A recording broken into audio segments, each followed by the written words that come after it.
காவேரி வந்து அவங்க வீட்ல வந்து ஏதோ பொய் சொல்லி சமாளிக்கிறாங்க. அடுத்து காவேரி திரும்பி பார்க்கும்போது செம்மையா சிரிக்கிறாங்க. அவங்கள பார்த்து ராகினியும் வந்து பசுபதியும், பார்த்தீங்களாப்பா இவள எப்படி டென்ஷனா இருக்கான்னு சொல்லிட்டு, இவள பார்க்க பார்க்க எனக்கு சந்தோஷமா இருக்குப்பா. இத தான்ப்பா எதிர்பார்த்தேன்.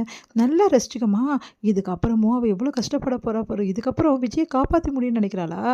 அதெல்லாம் முடியவே முடியாது. சாதாரண கேஸா விஜய் மேல போட்டுருக்கோம். இவளால ஒண்ணும் பண்ண முடியாது. இப்படியே பரிதவிச்சு நிக்க வேண்டியதுதான். இத பார்க்கும்போது கூட நல்லா இருக்கலாமா? ஆமாப்பா அப்படி சொல்லிட்டு 2 பேரும் சிரிக்கிறாங்க. அப்படியே பார்த்து முறைக்கிறாங்க காவேரி. உடனே வந்து அப்படியே பார்த்துட்டே இருக்காங்க. என்ன இவங்க 2 பேரும் சிரிச்சுட்டு இருக்காங்க. என்னங்க நீங்க சிரிச்சுக்கிட்டே இருக்கீங்க? நம்ம இப்படியே நிக்க வேண்டியதுதானா? கண்டிப்பா எதுவும் நடக்காதுல்ல. விஜய் வெளிய வரமாட்டார்ல. விஜய் ஒத்துப்பார்ல எங்க எங்க புள்ளைய கல்யாணம் பண்ணிக்க. இவங்க வேற அப்படின்னு சொல்லிட்டு காமெடி பண்ணிட்டு இருக்காங்க அப்படின்னு சொல்லிட்டு ராகினி யோசிக்கிறாங்க. உடனே வந்து நீ அமைதியா இரும்மா நான் பேசிக்கிறேன்னு. அது எப்படி? விஜய் கல்யாணம் பண்ணிக்காம இருக்காரு. கண்டிப்பா அந்த கல்யாணத்துக்கு ஒத்துப்பாரு. நீங்க கவலைப்படாதீங்க.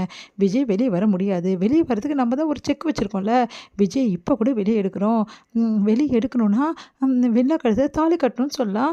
விஜய் வந்து வெளிய வரதுக்காக தாலி கட்டி தானே ஆகணும். இதெல்லாம் நடக்குமா? இந்த பொண்ணு வேற இங்க வந்திருக்குது. இவளாலலாம் ஒண்ணும் பண்ண முடியாது. இவள்லாம் வேஸ்ட் பீஸு அப்படின்றாங்க.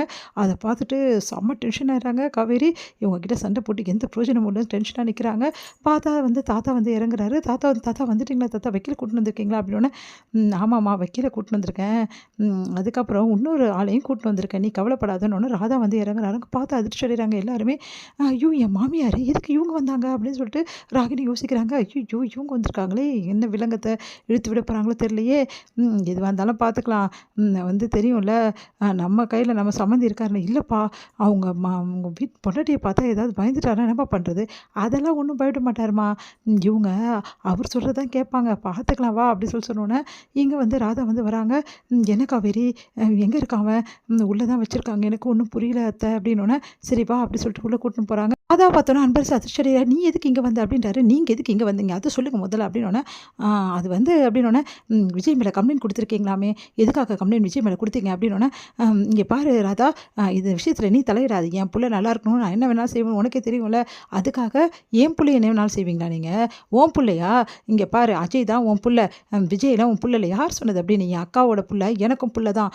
என் புள்ளைய நீங்க இப்படிலாம் பண்ணிக்கும்போது நான் பார்த்துன்னு சும்மா இருப்பேன்னு நினைச்சிட்டு இருக்கீங்களா?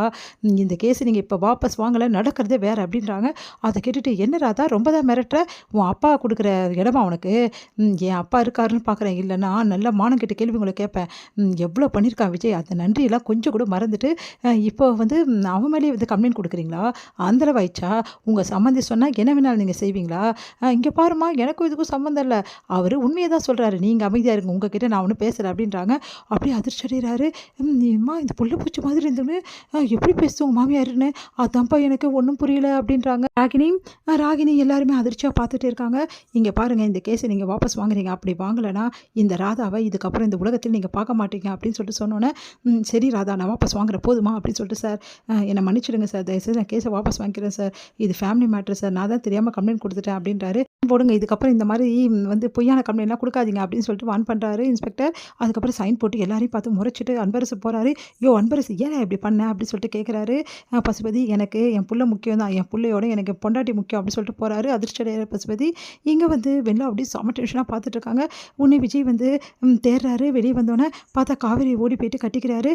காவேரி விஜய் வந்து ஒருத்தர் பேசிக்கிறாங்க. உங்களுக்கு ஒன்றும் இல்லைல்ல அப்படின்னு சொல்லிட்டு கையை பிடிச்சி பேசிட்டு இருக்காங்க. இதை பார்த்து வெள்ளாக்கு தாங்கவும் இல்லை. செம டென்ஷன் ஆகிறாங்க. வந்து விஜய் கூப்பிட வராரு. அவங்க 2 பேரும் பேசிட்டு இருக்கிறத பார்த்தா அப்படியே நிற்கிறாரு. என்னப்பா அப்படின்னோடனே, இவங்க 2 பேரும் நிம்மதியாக வாழணுமா? ஆமாப்பா அப்படின்னு ராதாவும் சொல்றாங்க. இவங்க 2 பேரையும் பார்த்து